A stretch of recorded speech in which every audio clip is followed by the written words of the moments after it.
Olá, gente, boa tarde.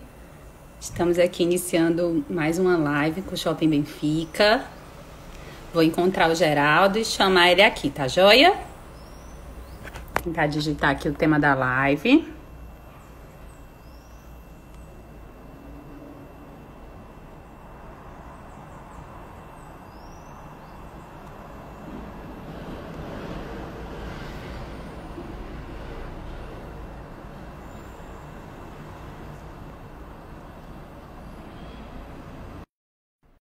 Pronto, adicionei aqui o Geraldo.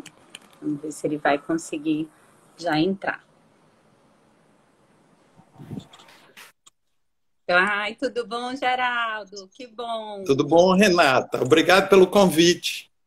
Eu que agradeço. Quero agradecer também ao Shopping Benfica, né, por proporcionar esse momento de partilha para a gente, de aprendizagem, que é sempre uma aprendizagem para todos nós, né? Bom, Pode ter certeza, minha amiga. eu sou Renata Pires, sou psicopedagoga, psicomotricista relacional e trabalho com aprendizagem de crianças e adolescentes há alguns anos, né? Tipo uns 25. E estou aqui nesse desafio, e mais um desafio, para conversar um pouquinho sobre o tema alfabetização e aulas online. E tenho um convidado muito especial, muito querido, que vai se apresentar. Eu sou Geraldo Lemos, sou professor, fonoaudiólogo, psicopedagogo e constelador familiar. Coisa boa.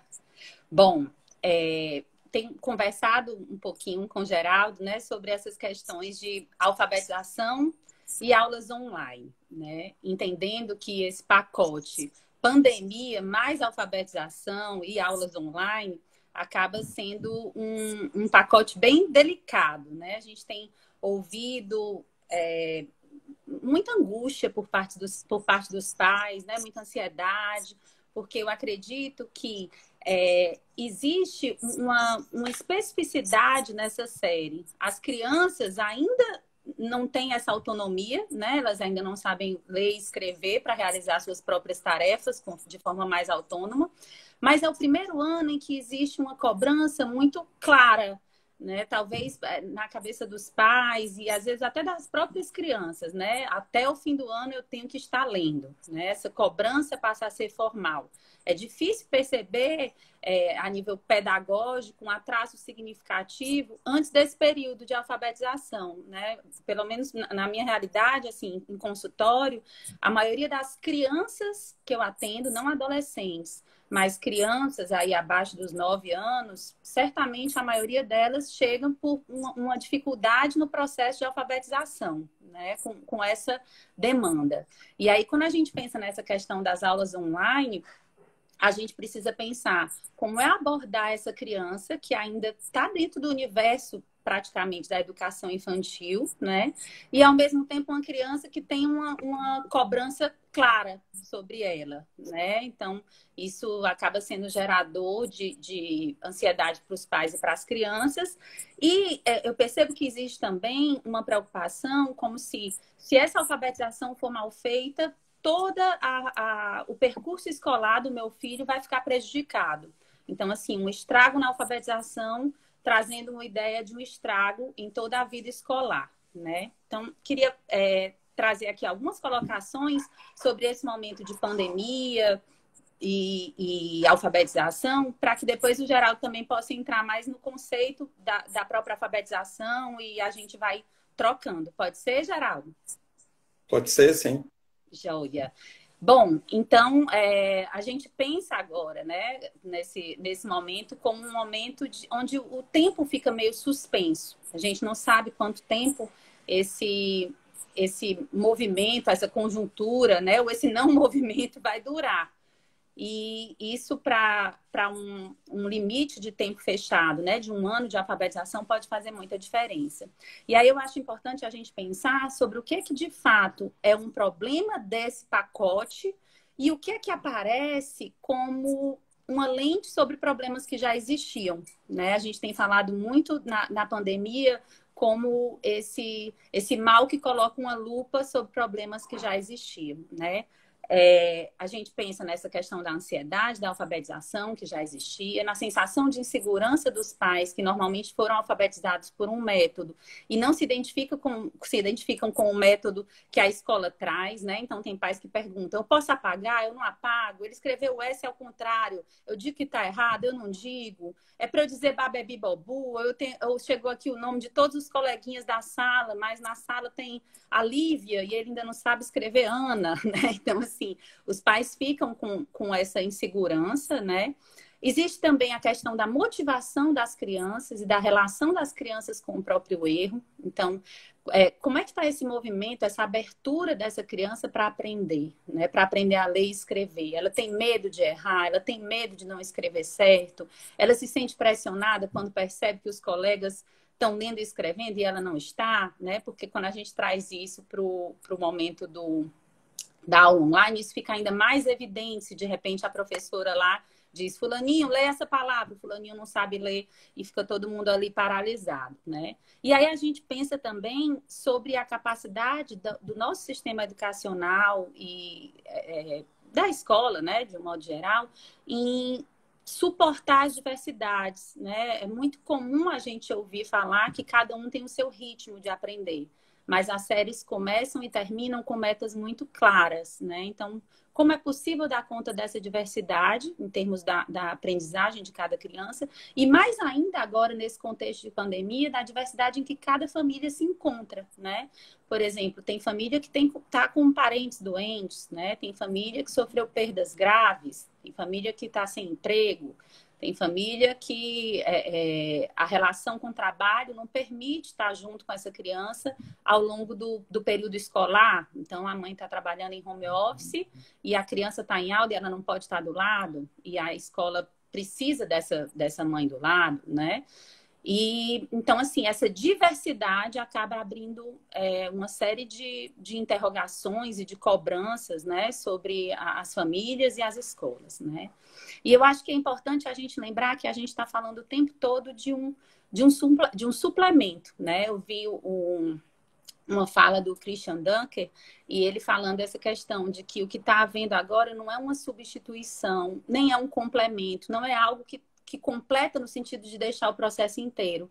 É um suplemento, ou seja, existe algo faltando, que é a aula presencial, que essa precisa ser inteira, e a gente está colocando algo para suplementar, mas que não cobre a falta que a ausência dessa aula traz, né? Então, assim, a ausência dessa aula gera uma falta que não é suprida através das aulas online. Isso precisa ficar claro, né? E aí a gente tem um grande desafio, que é um desafio que sempre existiu e nesse momento se torna ainda maior, né? Que família e escola sejam companheiras nesse processo, né? Façam um exercício de empatia e de complementaridade, né? Porque quando a escola e a família se abraçam, né, a infância certamente é que agradece, né? E aí, Geraldo, se eu não vou falar muito, queria passar a bola para ti. Tá, joia. Então, eu vou falar mais, eu vou me deter mais ao aspecto de seriam construir um ambiente favorável através de atividades complementares. Então, o que os pais poderiam fazer nesse momento, né? Sem saber direito esse processo, como é que está acontecendo, sem ter um manejo igual ao que tinha anterior, que as professoras davam conta, muitos com professores particulares, que também é uma vivência na clínica, dessas crianças chegarem, né, ao primeiro ano, sem conseguirem ser alfabetizadas. E aí tem uma estratégia, eu trabalho muito, 2 pontos. Eu trabalho tanto de você pegar o todo para chegar a uma parte, como de uma parte ao todo.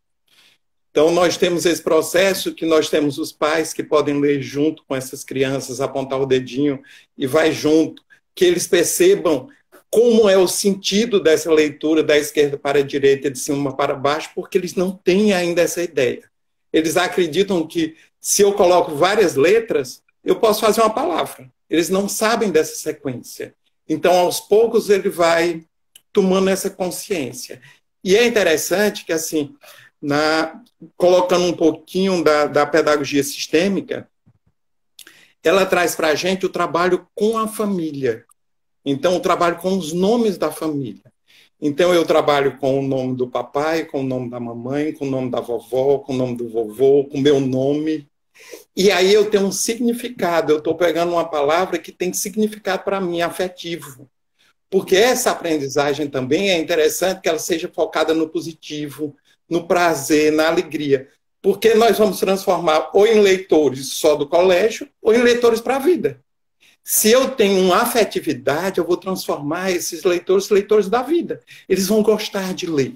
Então, eu tenho que passar esse prazer, essa coisa gostosa. E aí eu posso trabalhar esses nomes. Eu posso começar trabalhando também, primeiro o nome dos avós. Esses avós, desses avós vieram os pais, que com muito amor esses avós tiveram os pais. Dos pais juntos veio a criança. E aí essa criança começa a ter uma significação. Eu colocar essa primeira letra em evidência. Eu pegar esses nomes, eu posso cortar esses nomes em sílabas. E aí eu vou entender a sílaba que começa a mamãe, a sílaba que termina. Quantas sílabas tem o nome da mamãe é diferente de quantas sílabas tem o nome do papai. Quantas sílabas tem meu nome, a letra que começa meu nome, a letra que termina. Então, eu começo a dar uma coisa que a gente chama de consciência fonológica, que eu tenho consciência da fala e transformo essa fala em possibilidade de leitura e escrita, como eu tenho uma consciência fonêmica também, a consciência de cada som. Cada letra representa um som. Então, nesse processo, é interessante que ele vai entendendo como é que acontece esse processo de alfabetização, para que serve essa leitura, né? Construindo textos pequenos, tipo, vovó foi ao mercado comprar banana. E aí eu pego vovó, a vovó Rosalina. Vovó Rosalina começa com o quê? Com Ró. Então aí eu já passo para ele esse Ró. E ela vai entender nesse processo. Começa com esse, termina com na. E aí eu falo umas sílabas, outras eu deixo que ela complemente. Eu posso pegar fotos da família de cada um dos participantes, dos avós, dos pais e dela e dos irmãos, e aí eu vou fazendo o nome e a foto. E eu vou comparando um com o outro. Eu vou mostrando para ela quem é esse nome. Esse nome é do papai, esse nome é da mamãe. E aí, quando ela tem uma significação, ela pode, aos poucos, decompor esse nome em sílabas, em letras, em sons. E aí ela vai aprendendo, é um processo complementar, não é o mesmo processo da escola, mas a gente complementa. Não só com os nomes e fotos, mas a gente pode complementar também com a história de cada um. Como é que foi a história do vovô? O vovô chegou, como é que foi a junção do vovô com a vovó, quando se casaram, e veio esse pai ou veio essa mãe. E aí eu tenho um conteúdo afetivo. E esse conteúdo afetivo é muito importante. E essas palavras eu posso fazer uma fotoleitura. E aí eu pego essas palavras e todas eu vou retomando com ela para ela ler o nome do papai, o nome da mamãe, o nome da vovó, o nome dela, porque tem uma significação. Quando tem uma significação, fica mais fácil. Mas junto com isso, eu tenho que também ver a parte motora, que é muito importante. Então, quando eu vou traçando uma letra, eu posso dizer o som dessa letra. Mas para eu poder traçar essa letra, eu tenho que ter uma coordenação manual fina. E aí eu tenho que ter uma ampla antes, depois chegar uma fina. Eu tenho que ter um ritmo para ler. Para tudo isso, eu preciso ter o quê? Uma movimentação. Eu preciso aprender a pular, eu preciso aprender a pular nos dois pés, num pé só. Jogar a bola, pegar. Então, vários movimentos que a escola faz. E esses movimentos, hoje em dia, a gente não está podendo na escola, a gente pode fazer em casa. Sim, né? Geraldo, só complementando aqui uma questão da tua fala que eu acho muito importante, assim, eu sinto que muitas vezes as famílias estão angustiadas imaginando que a aprendizagem está parada, né? E aí, porque pensam muito nessa questão da alfabetização vinculada ao papel e o lápis, né? Vinculada à questão das letras, da escrita e da leitura como um processo de codificação puro, né? Mas se a gente parar para pensar, se a gente pensar que a alfabetização tem a ver, sim, né, com a construção desse código e a representação desse código, a gente precisa pensar que ela tem a ver com discriminação auditiva. Então, quando a gente fala, da nossa boca não saem letras, da nossa boca saem sons, né? E esses sons, através da nossa escrita alfabética, nós poderíamos nos comunicar, por exemplo, através de símbolos que representassem coisas, né? Eu podia dizer, por exemplo, quero uma água. E aí eu colocaria um copinho de água, uma carinha com sede, né, com a língua pendurada, e aí isso pode ser uma forma de comunicar que eu quero uma água. Mas na nossa língua não é assim que acontece. O que nós representamos são os sons, né? Então, da nossa letra, na nossa boca não saem letras, saem sons. E aí a gente precisa pensar, para isso eu preciso trabalhar discriminação auditiva, consciência fonológica, como o Geraldo estava colocando, né? Que é essa questão justamente de eu perceber que as palavras são formadas por sons, de eu entender sobre o código sobre o qual essa palavra é formada, né? Então, assim, isso pode ser desenvolvido não só com aulas onde existe um professor e um aluno, né? Mas pode ser desenvolvido com músicas, com rimas, com brincadeiras, né? Por exemplo, meu nome começa com rei. Renato, o que é que começa com rei? Vamos procurar na casa se tem alguma coisa que começa com rei. Qual é a família do rei? É o ha-re-ri-ro-ru, né? Então, assim, a gente explorar essa questão da consciência fonológica e, ao mesmo tempo, quando você fala de coordenação motora fina, aí é que a gente pensa na amplitude de se trabalhar isso, nas mil possibilidades de se trabalhar isso em casa, né? Desde questões práticas, como vamos ajudar a estender a roupa, então vou ali pegando os pregadores, né? Quando eu faço esse movimento e estou ali colocando os pregadores, isso está trabalhando minha coordenação motora fina, né? Quando eu posso juntar também esses pregadores e dividir em sílabas. Eu estou falando Sim. Renata, então quantos pregadores tem? Renata. E aí eu estou trabalhando essa consciência fonológica, né?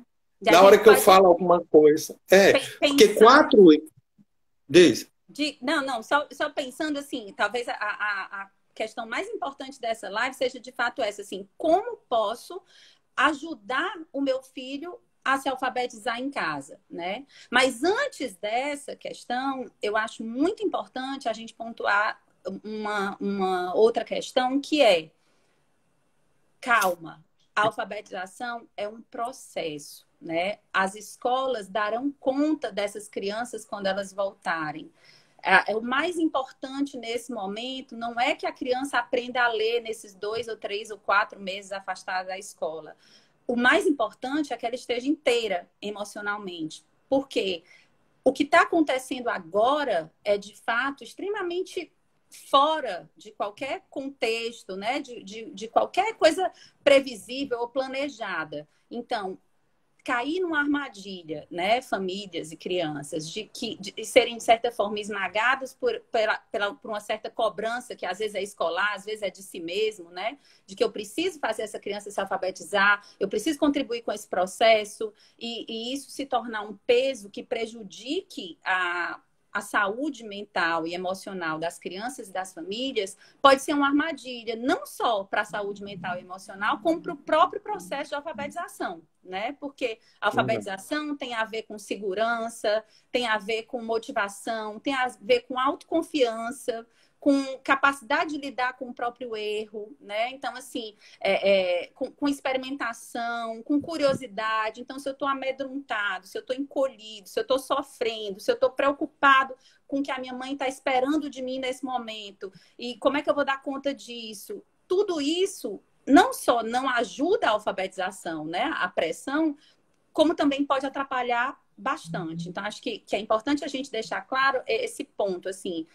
O mais importante agora é que saiamos inteiros emocionalmente. E a escola pode dar conta. Agora, para acalmar um pouco o coração das famílias, que muitas vezes se sentem impotentes, abrir um pouco a cortina de que em casa e de forma simples, não necessariamente com a tarefa na mão, sentado do lado, ou como disse uma mãe que eu conheço, né? Assim, já estou quase para o método antigo, com o chinelo do lado, tem que dizer, senão vai ficar de castigo, né?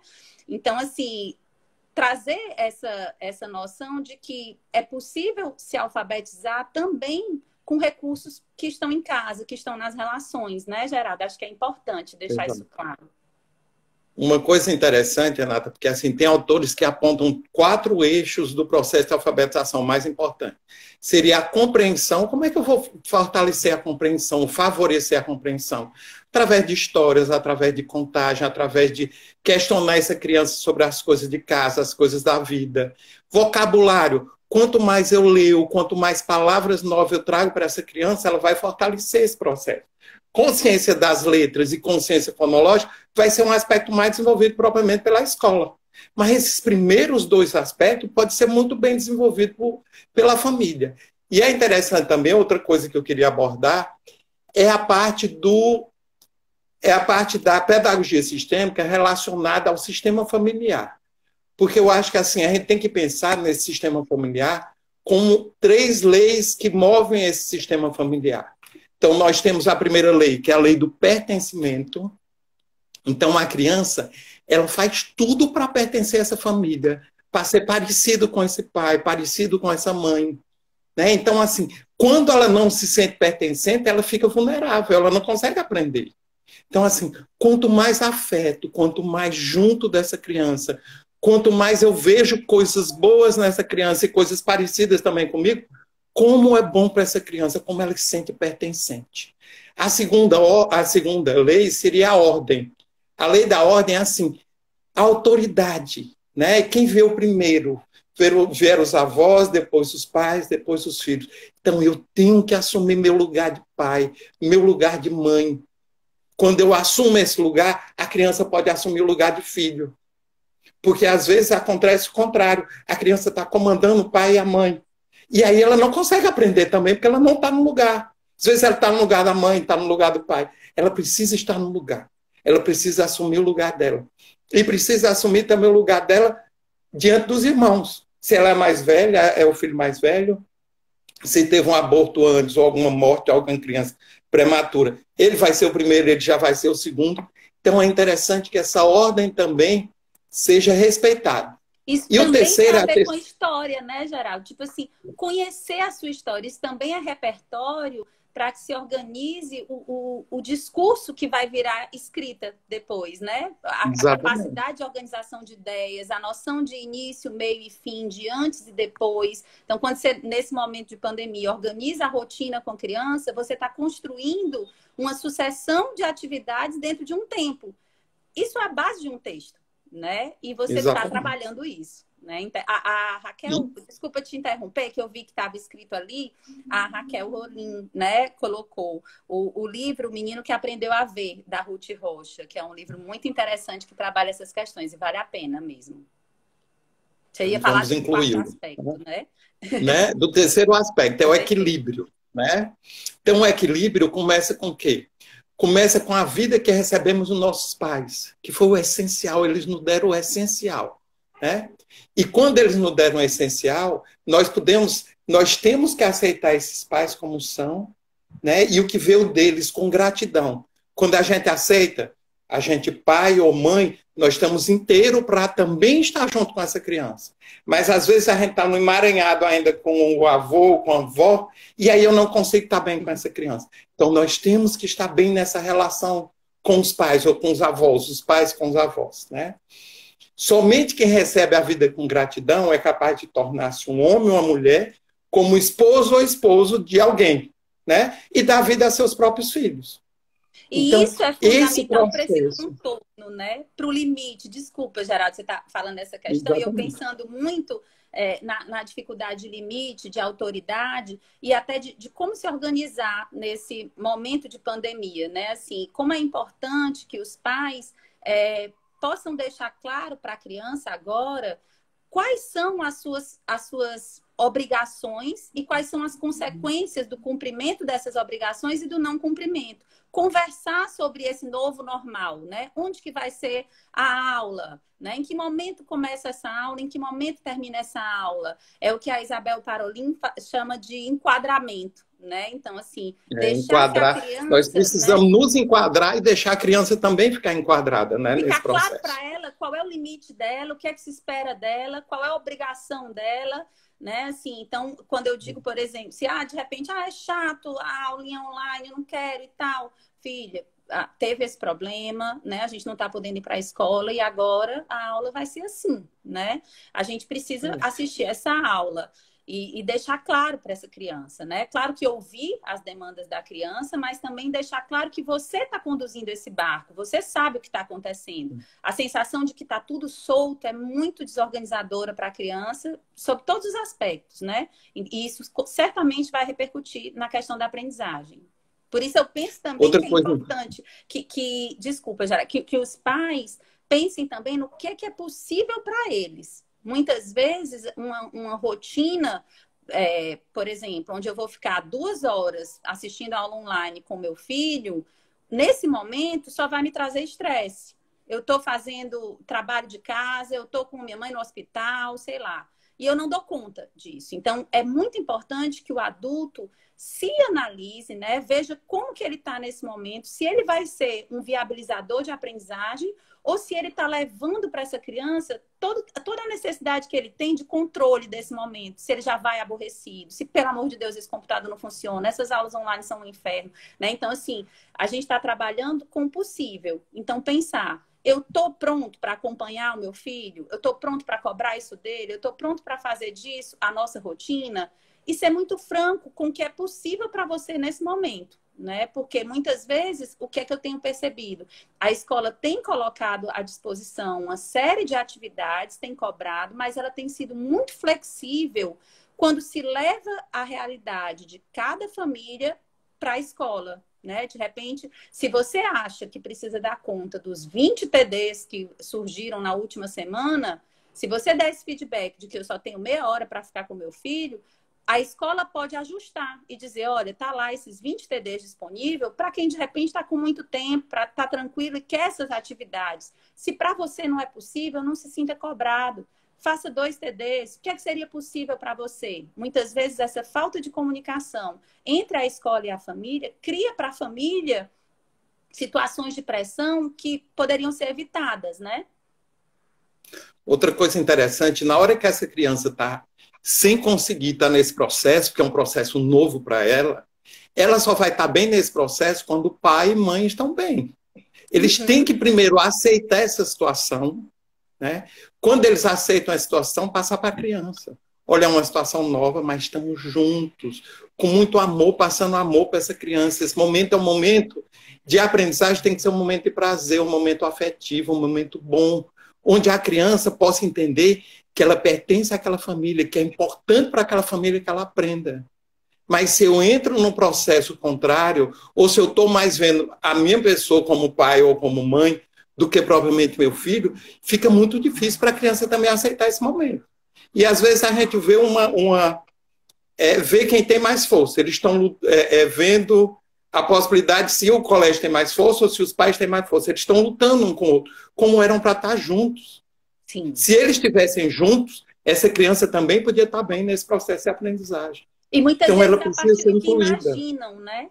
Muitas vezes a partir Exatamente. do que imaginam, né? Às vezes a família supõe que existe uma cobrança da escola e a escola supõe, talvez, que existe uma omissão da família, mas no momento em que há essa comunicação, a escola e família se tornam aliadas, né? O que é fundamental, é um momento em que a flexibilidade, empatia, né? São palavras de ordem, né? E aí essa família vai se colocar dentro do que é possível, porque o tempo que a criança precisa é o tempo verdadeiro que você puder disponibilizar para ela. Não adianta eu estar ali do lado, no celular, desesperado com problema de trabalho, ou olhando para o relógio, está demorando muito, termina logo, vai para outra página.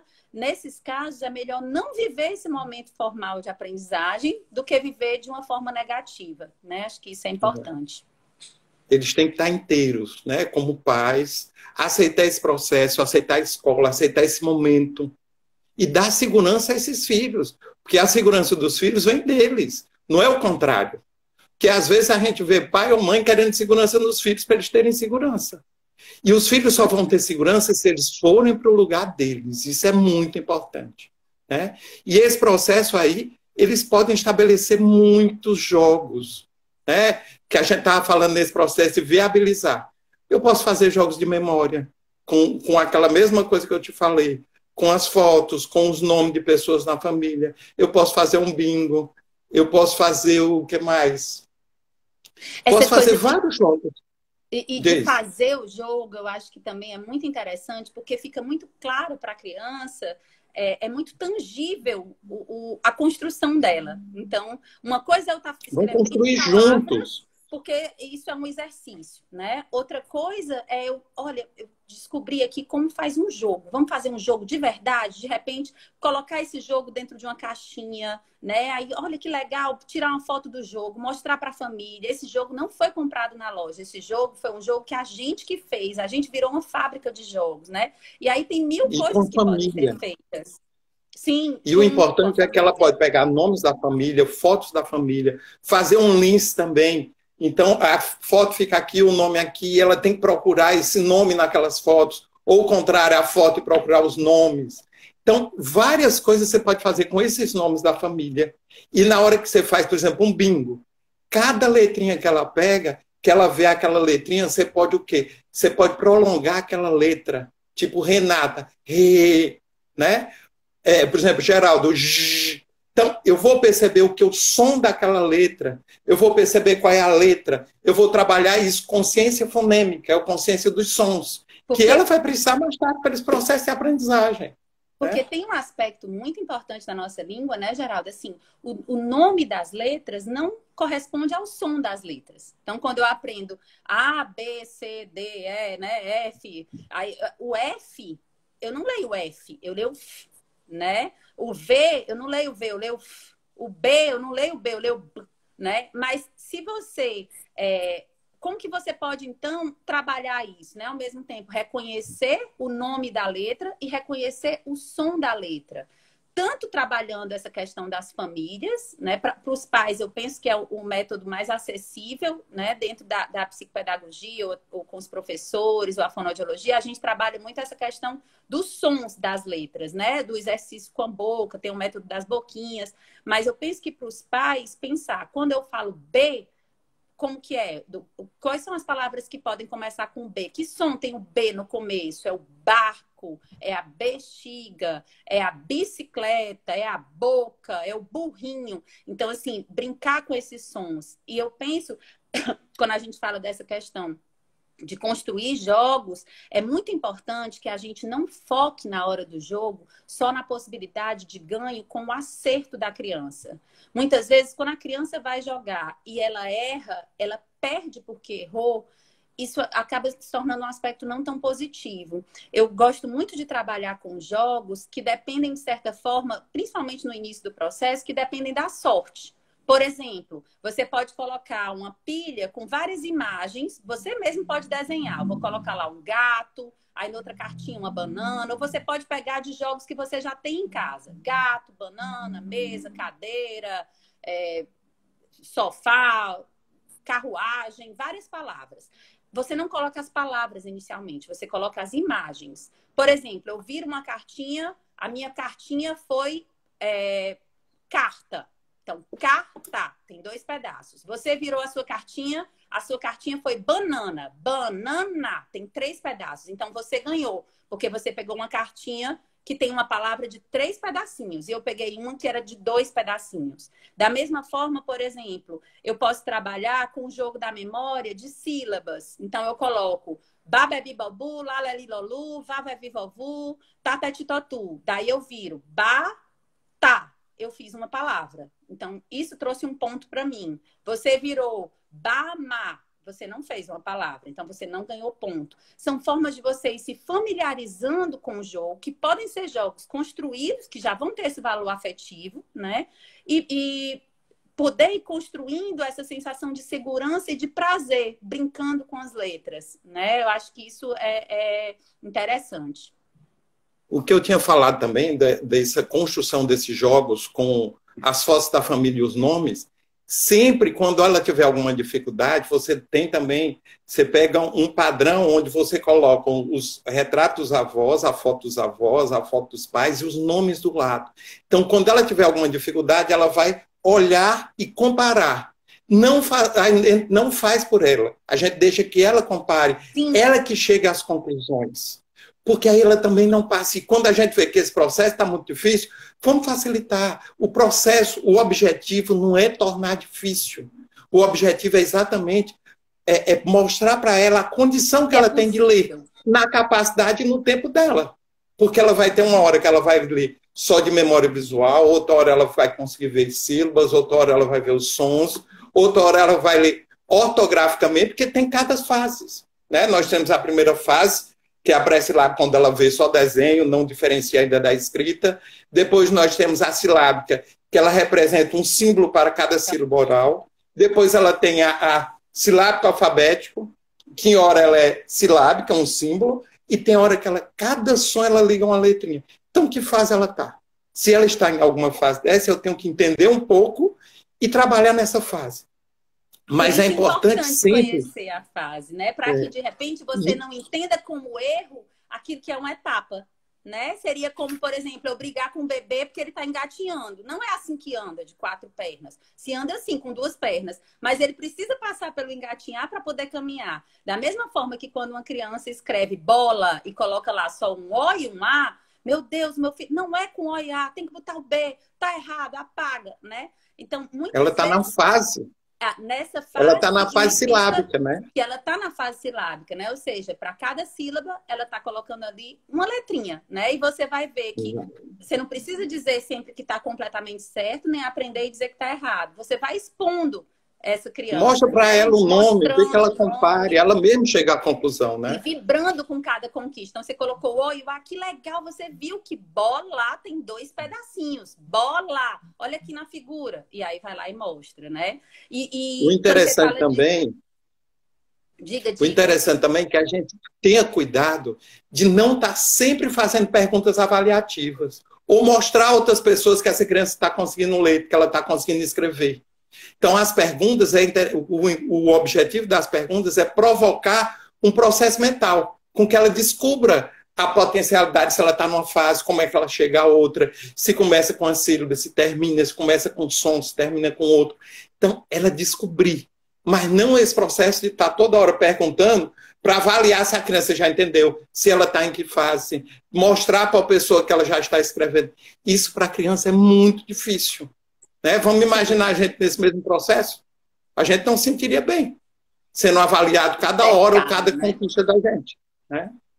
Sim, e penso que quando a gente fala de ajustar ao nível que a criança está, é muito importante que a gente observe essa criança, que a gente veja o que é que ela é capaz de produzir nesse momento, para que a gente possa colocar sobre ela demandas e metas possíveis, né? Então, existe uma coleção, por exemplo, de livros que tem 1 estrelinha, o outro tem 2 estrelinhas, agora tá me fugindo o nome, mas é tipo o Macaco eu trabalho e a Mola, também com ela. Né? O Pato e o Sapo, o Macaco e a Mola, Regina e o Mágico. Então, assim, eu tenho uma experiência muito positiva com esses livros, quando, por exemplo, chega uma criança que está no fim do 1º ano ou início do 2º ano. Coleção estrelinha. Coleção estrelinha, né? Porque ele tem 1 estrelinha, que é o 1º nível, e isso é legal porque os pais podem se situar, né? Porque às vezes para os pais é difícil saber qual é o nível de cada livro, né? Mas você começa com 1 estrelinha, ou seja, a criança só tem palavras com sílabas simples, né? Então, é o pato e o sapo, com muitos desenhos, né? Então, o pato viu o sapo fala. E aí, o que é que acontece? Quando as crianças chegam no consultório, no fim do 1º ano, no início do 2º, tio, eu não sei ler, é chato, eu sou burro. E aí a gente tem uma experiência onde, de repente, eu exponho essa criança só a sílabas simples, a alegria dessa criança, a gente faz uma foto, né? Porque ela leu o primeiro livro da vida inteiro, ela leu o livro inteiro. A comemoração, ela disse, tio, eu não sabia que eu sabia ler, eu não sabia que eu sabia ler. Mãe, você não vai acreditar. Então, assim, expor essa criança a uma meta possível para ela é algo que é muito estruturante, significativo para esse processo de aprendizagem e contribuindo com cada fase, de repente, em doses pequenas, né? Fazer um varal de letras. Então, cada dia associando coisas também positivas para a criança. Por exemplo, coincidência ou não, eu tenho uma filha que está justamente no primeiro ano, em fase de alfabetização, a minha caçula, né?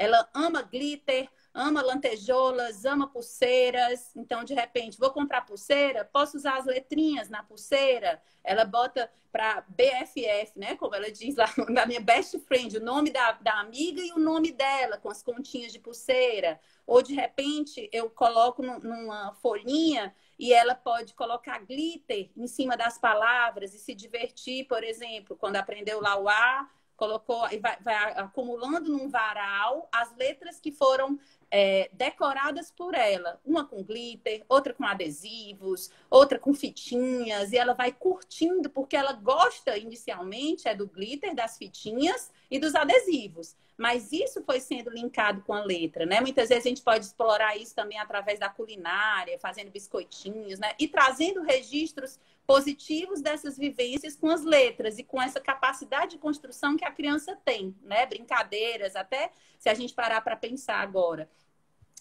a gente pode pegar coisas do dia a dia, né? O Nescau, o leite Betânia. Então, vamos sentar na mesa e começar a mostrar, né? Para que ela possa fazer essa leitura, ela vai ajudar na mesa. Como é que você sabia que esse aí era o leite? Olha aqui, tem escrito, né? E trazer coisas práticas. Seria a leitura logográfica, né? Isso, partindo dessa leitura logográfica para uma leitura realmente mais alfabética, né? Assim, porque alfabética, exatamente. No momento que ela vê o Nescau, ela não está vendo Nescau com cada sonzinho de cada sílaba, mas ela sabe que aquilo ali é um Nescau, né? E aí a gente pode brincar, de repente até fazer uma lojinha, pega as embalagens vazias, coloca para brincar de supermercado, coloca dentro da sacolinha, da cestinha de compras, ou mesmo colocar na minha lojinha até os brinquedos, vamos colocar o nome dos produtos, é uma boneca. Você pode ir expondo a criança a essas situações onde não existe uma meta clara, você tem que ler isso, né? Repita isso, fale Exatamente. essa, né? Então, assim, acho que isso é o importante. lúdico afetivo é o mais importante nesse momento, né? E Sim. é interessante também, outra coisa que a gente pode fazer é a leitura antes de dormir, né? A leitura com o dedinho acompanhando, tanto num lado da criança como no outro, que vamos estimular as duas orelhas também, os dois lados do cérebro, né? Então, são coisas que você pode fazer com essa criança que vai estimular esse processo também. E é interessante que, às vezes, ela quer o mesmo livro por uma semana, um mês, sei lá, mais do que isso. Leia o mesmo livro. Por quê? Porque ela também está criando uma memória auditiva dessas palavras. Ao mesmo tempo da memória auditiva, ela vai criando também a compreensão desse texto, a estruturação de início, meio e fim, que vai servir mais tarde para a escrita. O processo de produção de escrita vai depender disso aí também. Sim, e respeitar a relação que a criança estabelece com esse livro, né? Às vezes a criança não quer ler, ela quer só ver as figuras. E a gente fica ali no pé, né? Tem que ler, volta aqui, isso aqui está escrito. Se a criança nesse momento quer ver só as figuras, é o momento que ela está se apropriando dessa linguagem, né? Então ela está olhando para esse livro, depois ela pode contar a historinha do livro, ela pode brincar, inclusive, do jeito de fabricar um livro, né? Tem livros maravilhosos também, onde só há imagens, né? A Marcela, que entrou aí, minha cunhada, lembro que deu para o meu filho quando era pequenininho um livro que se chama A Onda. A Onda não tem nenhuma palavra escrita, né? É uma menina brincando no cenário da praia, a coisa mais linda. E as crianças olham para esse livro, muitas vezes são crianças que acham que não sabem ler, né? E que tem medo dessa leitura, vem um livro onde existe só imagens e elas começam a contar a história do livro. Depois a gente passa para um livro com poucas palavras, com poucas questões escritas. Tem um livro que é o livro sem título. O nome do livro é Sem Título. E aí o autor brinca com essa criança, fala diretamente com ela e há pouquíssimas palavras em cada página, muita imagem. Então são etapas possíveis, né? Da mesma forma, a criança ir percebendo, por exemplo, desenhando o livro dela, né? O cartão para a família, livrinhos, coisas que ela pode construir, né? Então, assim, ela vê que aquilo ali que ela construiu tem valor e que isso não vai ser simplesmente feito e guardado numa pasta, mas pode ir para um quadrinho, pode virar o presente para a vovó, pode virar um cartão, né? Mostrar para essa criança a utilidade da escrita. Vamos fazer a lista de compras. ela pode ir dizendo, olhando as coisas, e você pode ir escrevendo a lista do aniversário. Quantas vezes, às vezes, a gente não faz a lista do aniversário sem estar junto da criança? Ah, mas ela só tem 5 anos. Ah, mas ela só tem 6 anos. No momento que ela está vendo você construindo essa lista, colocando o nome de cada amiguinho, ela vai entendendo, sem nenhuma cobrança, sem nenhuma pressão, para que serve a escrita, né? E vai vendo sentido nessa escrita. E aí tem 1000 coisas, a gente estava falando dos jogos, com rolo de papel higiênico, né? Agora a gente está usando mais do que nunca papel toalha, para limpar muito as coisas. Então, você pode pegar aquele rolo, de um lado colocar babebi babu, do outro laleli lolu, e você vai fazendo a correspondência, bola, bula, bila, né? E vai brincando. A criança monta aquilo ali e vê que ela pode se divertir com aquilo, né? Tampinhas de material de limpeza, de refrigerante, colocar uma sílaba em cada tampinha e brincar com isso, mandar foto para os amigos. Hoje a gente tem tido esse contato muito através da virtualidade, pelas fotos, pelos vídeos, né? Então, às vezes, vai lá no grupo da família, a vovó mandou uma mensagem dizendo que achou muito legal a brincadeira, mandar para a amiguinha. É uma forma de compartilhar e de receber esse olhar positivo, né? Que é importante para a criança. Outra coisa importante, Renata, é a parte de atenção, né? A gente tem que respeitar, com essa história que a gente estava falando aí, as histórias, que idade essa criança tem, quanto tempo ela tem de atenção. Porque se eu boto um livro muito grande, com muita coisa escrita, e eu vou ler por muito tempo, ela não vai ter atenção. Vai ser esse livro da onda, ou esse livro que eu vou ler e só contar a história para ela. Então, sim, o processo de atenção é muito importante. E esse processo de atenção, ele tem uma base também no processo familiar. Se eu tenho um pai e uma mãe que estão em casa bem, que estão em harmonia, essa criança vai estar bem por esse processo. Mas vamos imaginar que essa casa não está em harmonia. Como é que vai ficar essa criança? Porque muitas vezes ela toma o partido de um e de outro. E ela não quer magoar nenhum nem outro. Por quê? Porque essa criança tem 50% do pai e 50% da mãe. Então, ela é os dois juntos. Então, ela não quer magoar. Então, é importante também, nesse momento, que a família se estruture numa possibilidade de não passar de estar bem. Né? Como é que eu vou estar bem com o outro? Quando eu começo a me aceitar do jeito que eu sou, aceito meus pais como são e aceito também a pessoa que está aqui do meu lado, meu companheiro ou minha companheira, do jeito que ela é. Na hora que eu aceito isso, eu posso aceitar a vida e posso aceitar meu filho também como é. E aí, quando eu aceito, quando essa família está em harmonia ou equilibrada, aquela lei que eu tinha falado do equilíbrio, o que acontece? A criança vai aprender. E aí tem hora que ela não está bem. E aí vamos chegar, vamos conversar com ela, dizer do amor desse pai e dessa mãe, e que eles estão confiando nesse processo, que ela vai dar conta também. Do jeito que eles estão dando conta, ela pode dar conta. Sim. É fácil, é não. Nesse processo está muito difícil. Então, um processo que nós estamos tendo mortes nas famílias, né? Nós temos mortes, às vezes, com amigos, e essa família, às vezes, desestrutura. Essa mãe e esse pai desestrutura. Aí, o que acontece? Nós entramos outra parte, que seria o processo também junto com o professor ou com o profissional. Se a gente está com um psicopedagogo ou com um professor ou com alguém que está dando um suporte, quando tem uma morte nessa família, às vezes a gente tem uma tendência de olhar para essa criança com pena. Ai, é pena porque essa pobre dessa criança perdeu pai, ou perdeu mãe, ou porque essa criança é adotada, ou porque essa criança... E essa pena vai tirar a força dessa criança. Então, na hora que eu olho para ele, aquela família, naquela situação, naquela vivência que ele teve que ter, ele tinha que passar por esse processo, respiro e aceito. Eu sei que o pai morreu, eu sei que a mãe está ali. Eu acolho aquele momento e vejo a força que essa criança tem.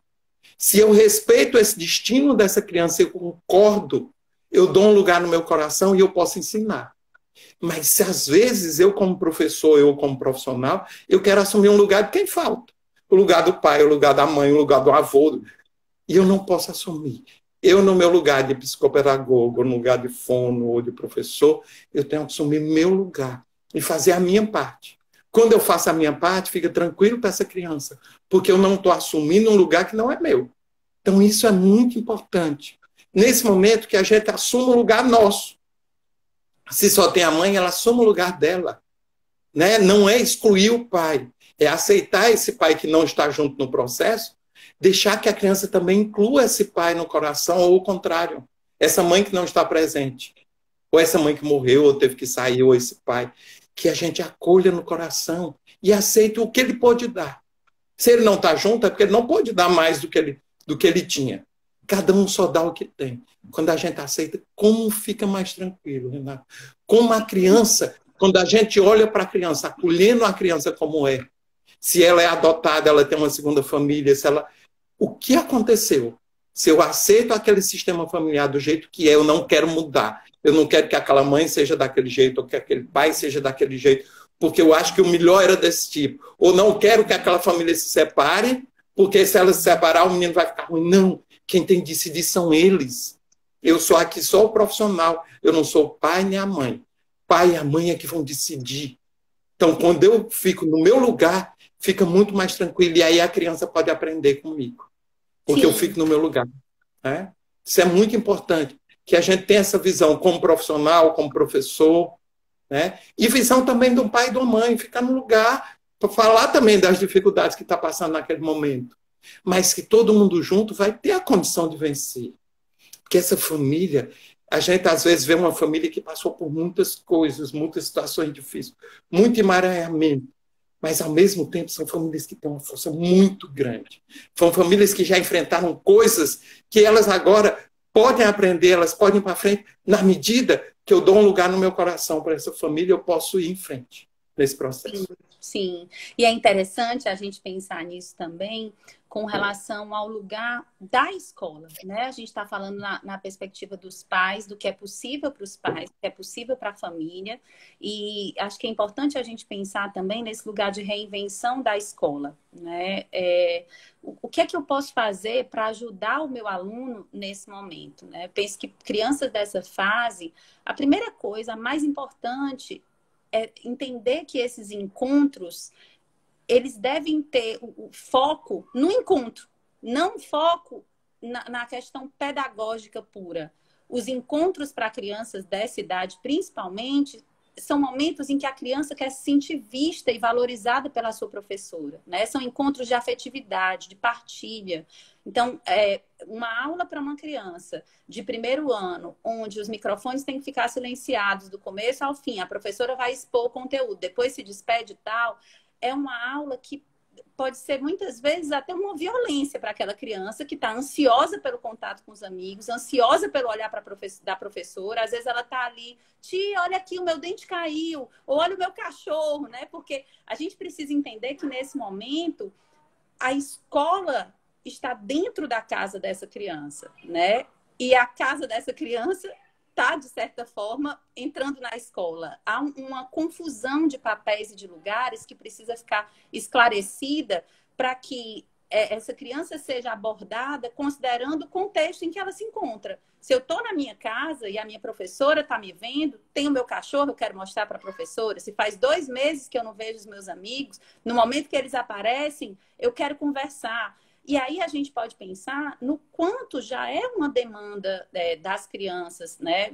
Naturalmente, essa necessidade de vínculo, de comunicação, de troca. Uma aula que não venha pronta do professor para a criança, mas que seja construída, claro, com objetivos, com metas claras, mas que seja construída na relação, onde o que a criança diz é importante e é material que vai ser utilizado para a aprendizagem.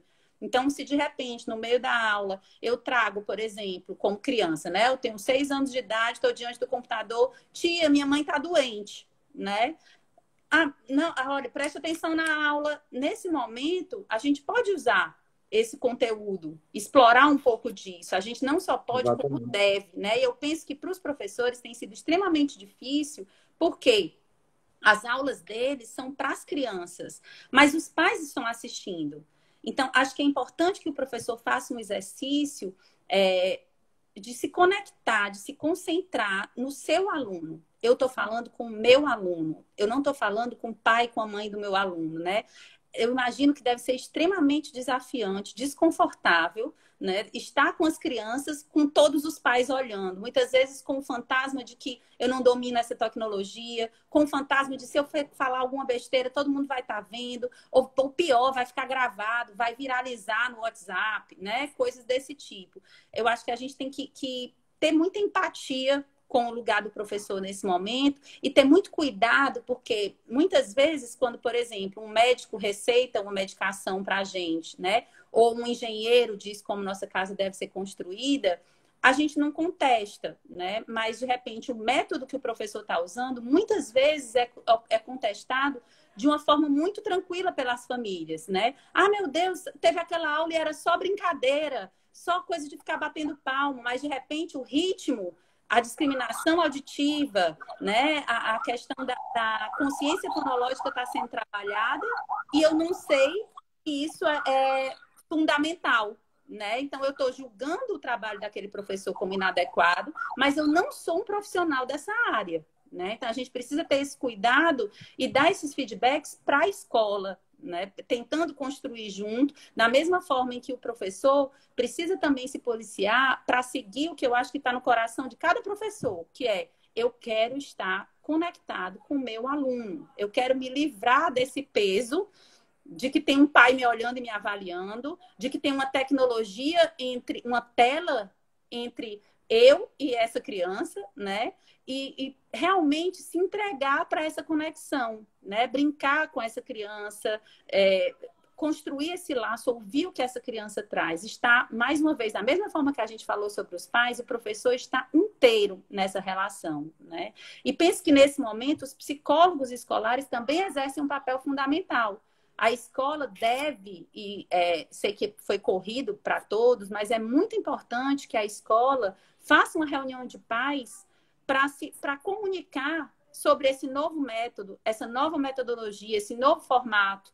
Pai, mãe, qual é o seu papel nesse momento? Né? Deixar isso claro, porque as famílias têm essa necessidade de direção. Muitas vezes as aulas online começaram e os pais não têm clareza de qual é o papel deles nesse momento, né? Então, é fundamental que a escola abra esse espaço de troca, explicando que método ele está usando, por que ela está usando, que atividades vão ser feitas, por que o encontro com o grupo é mais importante para que as crianças interajam e as tarefas vão ser feitas de forma tal. Muitas vezes tendo cuidado de passar tarefas que as crianças possam desenvolver com autonomia.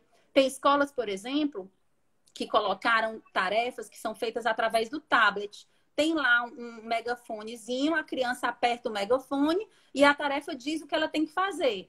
Veja as formas abaixo e clique no triângulo. Ela aperta e ele já diz isso. Ou procure a palavra casa no texto abaixo. Ela clica e circula casa. Isso faz com que a criança possa estar em contato com a ferramenta de aprendizagem que ela tem, sem uma dependência tão grande da presença dos pais, que muitas vezes tem sido inviável nesse momento, né? Então, a escola pensar nas ferramentas possíveis, de repente, que possam ser exploradas através do celular, que possa ser explorado através do tablet, né? Que não exija tanto a presença dos pais para anexar material, converter para o formato que precisa ser mandado ou coisas desse tipo, né? Mas que esses encontros também sejam momentos de partilha do que foi vivido, considerando o espaço onde a criança está. Então, de repente, ao invés de estar no mesmo formato do TD, né, da tarefinha impressa, é tempo de eu fazer atividades que eu use as coisas da casa, né? Porque é isso que está ao redor da criança, é isso que precisa ser utilizado, né? Eu não posso fazer de conta que as crianças estão na escola como se nada tivesse acontecendo. E outra coisa elas também, têm que sentir, pequenos, né, elas têm que Geraldo? sentir pertencente, né? Grupos Ela pequenos, tem que para que sentir as crianças pertencente a esse grupo. pertencente a esse grupo, É, vista, ouvida, né? Em exatamente. comunicação, né? Considerada em seus sentimentos, em suas emoções. Para isso é fundamental grupos pequenos, principalmente na educação infantil. Então, um momento se encontra todos, mas disponibilizar algum momento para um encontro de 6 crianças com a sua professora, para que cada uma de fato possa falar, possa tirar suas dúvidas. No momento que eu coloco 25, a professora não consegue ouvir nenhuma delas e esse encontro fica vazio de sentido, né? Então, eu acho que é bem importante a escola, com certeza, vai fazendo muito desses ajustes através do feedback dos pais. Então, tomar cuidado para que as queixas não caiam nos grupos de WhatsApp e não cheguem até a escola, né? Porque muitas vezes não são reclamações da escola, são contribuições valiosas para algo que está se construindo agora, né? Acho que isso Eu acho interessante importante. também, Renata, porque assim, se eu coloco meu filho numa escola, eu assino um contrato com essa escola. Então, eu tenho que ter uma relação com essa escola de aceitação do que ela vai colocar. Porque se eu não aceito, eu mudo de escola. Porque se o filho está entre o que a mãe diz e o que a professora diz, fica muito difícil para ele. Então, a mãe tem que assinar nesse processo. A escola é daquele jeito que ela ensina, pronto, eu vou assinar. Se eu não quero, eu vou trocar de escola. E conversar, é essa coisa que você falou do contribuir, do estar junto. Estar junto, porque esse momento é um momento desafiante para qualquer profissional, tanto para a escola como para os pais. Mas se a gente junta, a gente vai conseguir passar por esse momento de uma forma melhor, de uma forma mais tranquila. Onde a criança se sinta bem. O objetivo é a criança. Que a gente está pensando aqui que os adultos têm mais ou menos um determinado equilíbrio e a criança precisa desse equilíbrio dos adultos, né? Sim, se a gente parar para pensar, Geraldo, né? Se a gente pegar a avaliação nacional da alfabetização, é um dado real que 50% das crianças não estão alfabetizadas até o início do terceiro ano do ensino fundamental, né? Então, a gente pensa que, na verdade, existe aí, sim, algo que precisa ser cuidado, que precisa ser revisto, né? Se, por um lado, a gente sabe que a maturidade neurológica da criança, ela só acontece para a alfabetização ali ao redor dos 7 anos, né? Muitas vezes a ansiedade da nossa cultura para que essa criança comece a ler e escrever, né, pode gerar um descompasso, ao mesmo tempo em que os métodos de ensino também estão sendo revistos, né? Para além da questão do isolamento social, a gente precisa considerar que muitas crianças não estão aprendendo a ler e escrever. E, às vezes, e não estão aprendendo a utilizar a leitura escrita, a contextualizar, né? E aí, muitas vezes, quando a gente traz isso para um contexto atípico, como que a gente está vivendo, ou com a presença vigiada dos pais, isso fica ampliado, né? Mas é realmente um momento em que eu penso que a partir de 2018, né, com a nova Base Nacional Comum Curricular, está se buscando um alinhamento muito coerente com o que a gente está trazendo aqui. Porque há muitos e muitos anos aí na nossa infância, a alfabetização foi puramente focada no código. As frases não tinham sentido, né? Então, é aquela coisa da cartilha. Ivo viu a uva. Ivo viu... Quem é Ivo? Que uva, né? Assim, era uma cartilha toda focada puramente no som, né? Nas letras, no código, não na intenção de comunicação, não no contexto.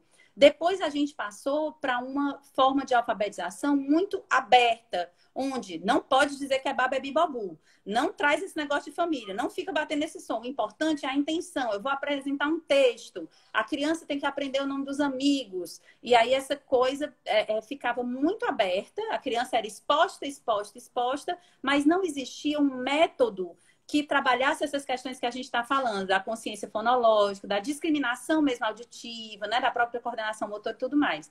E agora, me parece que essas novas diretrizes, elas se apoiam sobre os 3 pilares, né? A função, o sentido e o código. Então, assim, é importante eu saber para que eu vou escrever. É importante que eu entenda sentido, que eu esteja vinculada emocionalmente a isso que eu estou construindo. Mas também é importante que eu entenda que existe uma representação para cada som.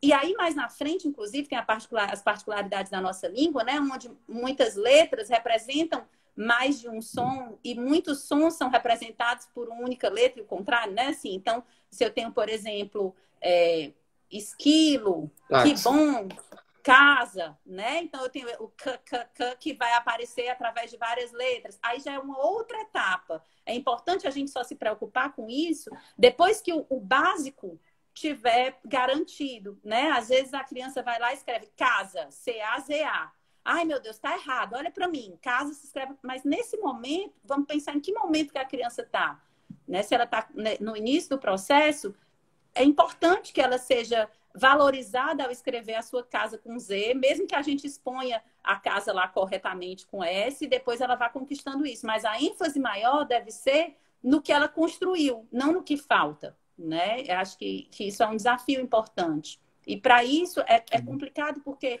muitas vezes a gente é preciso capacitar os pais de certa forma, né, para segurar um pouquinho essa ansiedade, essa angústia, atender ao desejo de contribuição, mas não faz sentido contribuir, né, compartilhar um método quando não se tem o conhecimento do todo. Seria como dizer para um cirurgião, exatamente, eu dizer passo a passo como se faz uma cirurgia de estômago. Você pode me explicar todo o método, mas eu não tenho conhecimento de base para dar conta disso, né? Eu posso saber passo a passo como que deve fazer, mas eu não vou conseguir fazer, porque eu não tenho essa formação de base que vai fazer com que eu tenha uma certa flexibilidade, adequação do método e leitura de em que momento essa criança está para entender o que é que eu posso cobrar dela, né? Então, acho que é importante esse equilíbrio entre a possibilidade de contribuição dos pais e o respeito ao lugar profissional do professor, né? Daí a necessidade da troca de informação. Está surgindo algumas perguntas. Eu acho interessante também, Renata, porque a escola tinha muito essa questão de trazer os pais para dentro da escola. De certa forma, agora nós estamos com os pais dentro da escola, né? Então, agora nós temos a possibilidade de... Casa. Exatamente, temos a possibilidade agora de compartilhar que metodologia nós estamos utilizando, né? Que é essa da função da escrita. E, ao mesmo tempo, eu tenho uma metalinguística, onde eu consigo saber que som, que letra representa cada som, e consigo chegar a uma parte ortográfica melhor, uma construção de um texto. Mas é interessante que, ao mesmo tempo, eu tenho essa família fazendo parte desse processo. Porque eu vejo muitas vezes no consultório, assim, a família tem uma demanda, a criança tem outra, a escola tem outra. E é a junção dessas demandas. A criança está no meio desse processo. Então, a família quer uma coisa, a escola está querendo outra, e a criança está perdida. Então, na hora que... Eu acho que esse momento veio com uma grande possibilidade. Vamos juntar o que a escola passa, vamos juntar o que esses pais podem dar. Não o que a gente quer desses pais, nem o que a gente quer da escola. Exatamente. Porque às vezes a gente quer da escola uma coisa... que no real não é possível. Às vezes a gente quer uma coisa da escola e às vezes a gente quer uma coisa dos pais que não tem. Os pais só vão dar o que eles podem, a escola também só vão dar nesse momento o que pode. Na hora que a gente juntar tudo isso, a gente vai fazer um processo de alfabetização muito mais tranquilo, com participação desse pai e dessa mãe efetivamente. Porque assim, não é só esse processo. Porque às vezes o processo também, nós estamos num momento que muitos pais, homens, estão em casa nesse momento. Né? Que antigamente o processo ficaria mais com a mulher. Né, em casa fazendo esse processo de alfabetização do filho, ou ajuda. E agora nós temos o pai também, então o pai pode participar desse processo também. Então é importante incluir. Sim. Eu vejo que quanto mais a gente inclui todos os membros dessa família, como esse processo acontece, como a aprendizagem modifica. Às vezes, numa avaliação que a gente termina, que a gente conseguiu incluir esse pai e essa mãe de uma maneira adequada, sem tanta cobrança, porque é uma cobrança muito grande de pai e mãe para dar conta desse filho, para que ele consiga aprender, que ele consiga estar bem nessa escola. E agora, com a onda do WhatsApp, você dá conta muito mais das famílias e do que acontece na escola, tanto para reclamar como para entender dos outros pais. Então, fica muito pesado, às vezes, para essas famílias, que não estão conseguindo. Por quê? Porque a criança, às vezes, também tem algumas dificuldades específicas. E essas dificuldades específicas precisam ser trabalhado de forma específica também. Não pode ser trabalhado como um todo e dando um resultado, como as outras crianças. Quando a gente fala de alfabetização, né, é importante deixar claro que a gente prioritariamente está falando das crianças que estão nessa série, que era a antiga alfabetização primeiro ano, mas não só nelas, mas também em todas as crianças que estão no processo de alfabetização. Muitas vezes que estão no segundo, terceiro ano e ainda não estão tranquilas nesse processo. E que muitas vezes também estão se cobrando de, meu Deus, a escola parou, agora é o momento que eu tenho que recuperar para poder dar conta dessa falta, né? Algumas pessoas estão perguntando sobre a live ficar disponível. Vai ficar disponível, não fica naquela bolinha lá do Shopping Benfica, fica embaixo. Fica nos quadradinhos, eu nem sei essa linguagem, então não é nos stories, é embaixo, acho que é feed o nome, acho que fica no feed, mas fica lá, salva depois, né? E uma outra coisa que eu queria colocar também, não sei, algumas pessoas trouxeram algumas perguntas, se tiverem perguntas, acho que é um momento para a gente contribuir. O meu Instagram, que é Renata, _Pires, _psicopedagoga. Se quiserem mandar também perguntas ou alguma questão através de mensagem, a gente se disponibiliza a responder, a contribuir de alguma forma. Eu acho que todas as pessoas que trabalham, né, com a infância, com a aprendizagem, estão muito inquietas nesse momento, desejando contribuir e trocar de alguma forma, né? Por isso até que pelo menos para mim, nasceram essas lives, que eu nunca me imaginei nesse formato, mas eu estou na onda do que é possível, né? E uma pessoa colocou aqui, uma pessoa colocou aqui, por que é mais fácil para as crianças digitar do que escrever, né? Penso que é mais fácil você escolher o que está na prateleira, né? Do que você trazer de si e colocar. Além disso, a digitação só exige o apontamento, né? Só exige a digitação, o reconhecimento, né? Enquanto que vamos para o pertencimento, Renata. O que eles estão vendo dos pais? Mais digitando ou escrevendo? E além disso, a gente pode pensar, né? Primeiro, meus pais digitam muito mais do que escrevem nos cadernos, né? Segundo, é muito mais fácil apertar uma letrinha que eu estou vendo como opção do que construir uma letra que eu vou ter que buscar no meu repertório mental, né? Terceiro, a escrita exige um domínio de coordenação motora. Quarto, a escrita, ela deixa um registro meu, né? Tanto que cada pessoa tem a sua letra, né?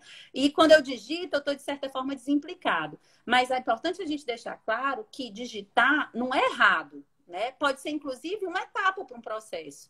Eu tenho crianças que têm disgrafia, adolescentes, na verdade, né? Com 14, 15 anos, que têm letras ilegíveis. Para eles, o único caminho possível, num determinado momento, é a digitação. Vão fazer, inclusive, Enem com prova adaptada, né? Então, é importante sempre a gente pensar no caso a caso, né?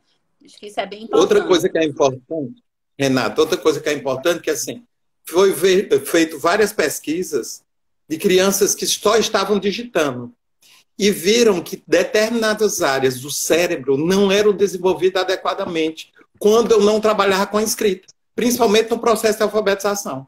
Então, a gente vê que quando eu trabalho... Isso vai mesmo se perder, né, Geraldo? A longo prazo. Isso vai se perder, mas o processo de alfabetização... de usar uma área e usa mais outra. O processo de alfabetização, quando eu escrevo, qual letra eu vou escrevendo, esse movimento vai também fazendo com que o cérebro capte melhor esse processo de aprendizagem. E eu tenho uma relação mais tranquila, um aprendizado mais tranquilo dessa letra. Porque eu posso fazer o formato da letra, que começa com bastão, e posso fazer com som. Então, quando eu estou fazendo um som e um movimento, então eu vou estar com duas áreas no cérebro trabalhando nesse processo. Então, o cérebro vai captar muito mais rápido, né? E é interessante, a gente sabe que de 6 a 8 anos, é uma faixa predominante para o processo de aprendizagem. Então, nós temos uma área temporoparietal que foi feita uma pesquisa que desenvolve principalmente a substância branca nessas áreas e faz com que a criança aprenda mais rápido. Já se eu deixo uma criança depois de 8 anos ou muito mais tarde, vai ser muito mais difícil ele automatizar o sistema de leitura. Então, vai dar uma dificuldade maior nesse processo. Sim. Pensando também nessa questão do exemplo, né? Dos filhos veem os pais mais digitando do que escrevendo. É fundamental, a Denise colocou aqui, minha irmã, essa questão do incentivo da leitura, né? Eu acho que para o processo de leitura e escrita, de alfabetização e de letramento, né? No sentido mais amplo, apresentar o gosto pela leitura, né? De repente até estabelecer uma rotina onde toda noite se lê uma história, é algo que você planta uma semente aí na cabecinha dessas crianças que não se perde. Muitas vezes partindo de livros de interesse deles também, né? Então, se meu filho adora super-herói, se minha filha adora balé, vamos começar daí, né? Vamos começar trazendo a questão da leitura e da escrita a partir de algo que já tem uma afinidade, né? Que ele já tem afinidade para que esse gosto seja cultivado, plantado, e ele possa também imaginar, brincar de inventar histórias, de contar histórias, né? Não só de ler, mas também de contar histórias, né? Outra coisa também, compartilhar livro com esses pais. Eu gosto muito do adolescente, o pai compra o mesmo livro do adolescente, ele lê e o adolescente também, e eles ficam compartilhando da história. Eu já tive no consultório vários pais que começaram a ler com os filhos e eles incorporaram também o sistema de leitura, o gostar de ler. Né? Então, ele está trazendo o filho para esse mundo da leitura, mas ele também vai.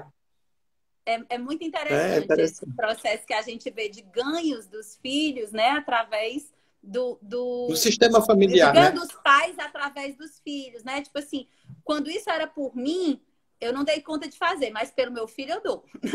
E aí todos ganham, né? Um processo onde todos ganham, com certeza. Pelo filho eu faço qualquer coisa, né? Não ele faz por mim, mas nós fazemos qualquer coisa por eles. É isso mesmo. Bom, eu acho que era mais ou menos isso, né? Que a gente ia... Renata, nós já estamos terminando? Sim, a gente tem pouquinho tempo. Eu queria deixar só alguns pontos aqui evidenciados para poder os pais estimularem mais as crianças. Pronto, tu faz eu posso falar bem rápido? Aí eu faço um fechamentozinho e a gente encerra. Tá certo. Então, assim, primeira coisa, imitação. É interessante que a aprendizagem se volta primeiro para essa imitação. Então, vamos ler, vamos estar junto dessa criança nesse processo de aprendizagem.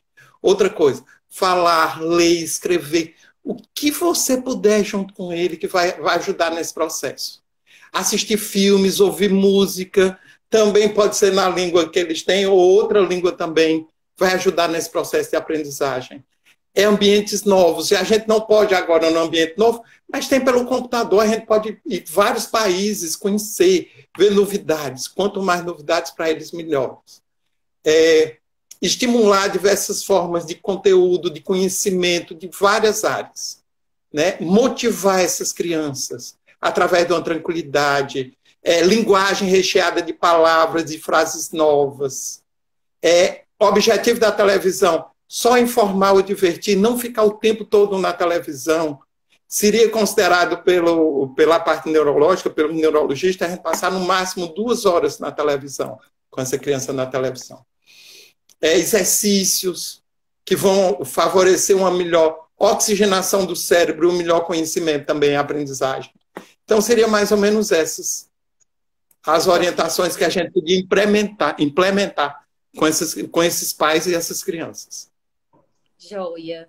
Penso que nesse momento, né, é um momento onde fica muito claro o que a gente está perdendo, né? A gente está perdendo vidas, a gente está perdendo o convívio, a gente está perdendo o direito de ir e vir, né? A gente está perdendo lazer, diversões.